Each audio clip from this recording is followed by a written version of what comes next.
today I'll be doing a different type of video. This is a review video. I will be reviewing Demon Slayer Stories of Water and Flame. Now, this is a prequel. It contains 2 shorter stories around 2 chapters each, I think. Of course, it focuses on Giyu and Rengoku, if you could not tell. It also features characters such as Shinobu and Mitsuri. And this is one that I would recommend reading after Volume 8, or after you finish the Mugen Train, because this story does feature character death of something that takes place in Mugen Train, and even though it is a prequel, you should do it afterwards. And now the story starts off with Rengoku playing a demon, and he does it, he's Giyu. At this time, he is the water pillar, keep that in mind. You will see Rengoku, he's not a pillar at this point, neither is Shinobu. Or not Shinobu, Mitsuri, which is the love pillar. But it starts off with, him doing a demon, but then it shows a girl that's been having problems. And, Giyu being Giyu is himself. Of course, stuff doesn't go well for Giyu. And, his introduction says it all. He gets blamed for something that happens in Volume 1. That's why I say it's a prequel, but sometimes if you don't read the other volumes or watch the anime, you wouldn't get what they're talking about. But, of course, him being him, gets himself arrested. And, of course, Demon Slayers being Demon Slayers offer to help take down a quote-unquote demon bear. But if you've read the series, you should know by now that you don't trust anything they say. Giyu and Shinobu talk to each other, they talk to the girl, and instead, she goes off hunting the demon alone, leaves him in the middle of the night, doesn't tell Giyu, doesn't tell Shinobu, she just leaves. And in my opinion, the worst fate happens.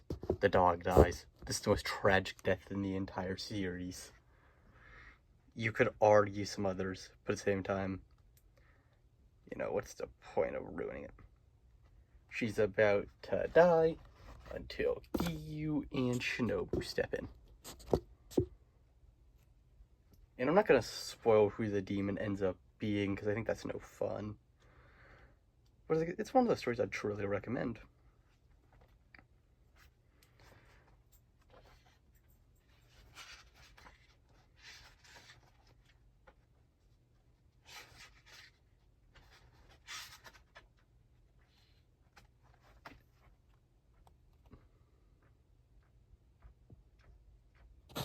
She says that Giyu got a change of heart, and we all know why he had that change of heart.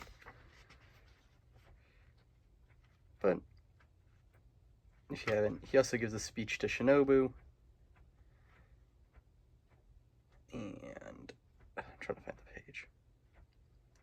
This chapter, this is one of my favorite chapters of the entire series. It starts off with a gun. The demon just shoots himself. Of course, you see that he's in a lower 2. It also shows Giyu, Mitsuri, and Rengoku's little brother. Of course, it then shows his father that he's getting called to a meeting, or a Hashira meeting, and, his father is his father. If you've read or watched the Mugen Train arc, you would understand.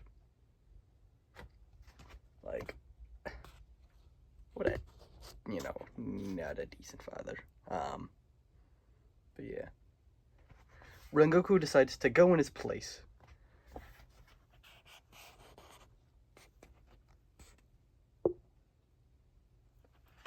And Sanemi, the wind pillar, seems to be the only one with a real problem over it.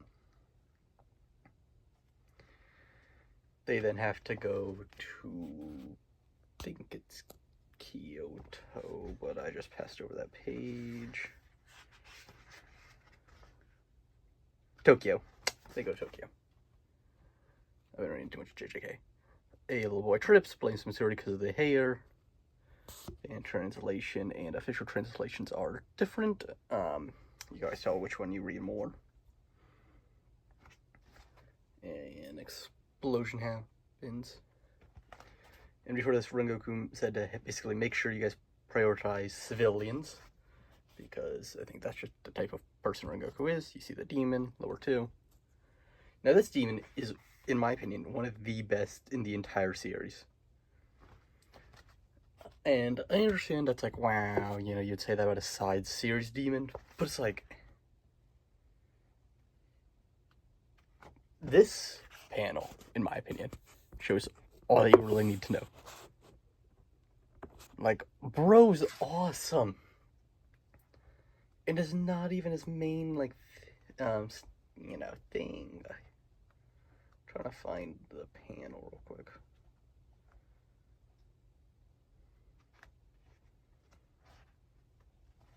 You get summon dogs.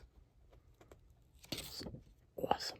He also becomes, let me find the panel.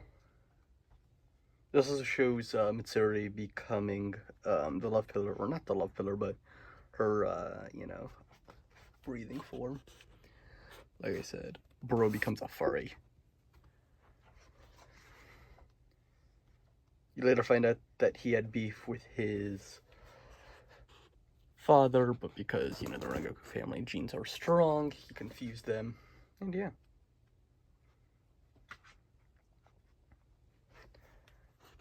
You see Rengoku become a Hashira. This series actually made me like a lot of the, you know, Rengoku and stuff more. This is the only, like, spoily moment. Yeah, if you know, you know. I would also recommend buying physically because, or I guess you could do digitally, but it also has like a little extras, which I think are always fun. I can show them all, but I'll show for you. Yeah, overall, it's a fun story that I would truly recommend if you're a fan of the series, or if you're looking into getting the manga, but you've already seen the anime. I would recommend this. Now, it's not a good place to start, and I do think that if you finish the series, there's, you know, it's still a fun thing to read, but, you know, I'd recommend reading after Volume 8, or after the Mugen Train arc, or whatever you feel like it, just not before the Mugen Train arc. And I wouldn't recommend it, even though it is a prequel before the series. That's it. Other than that, good series.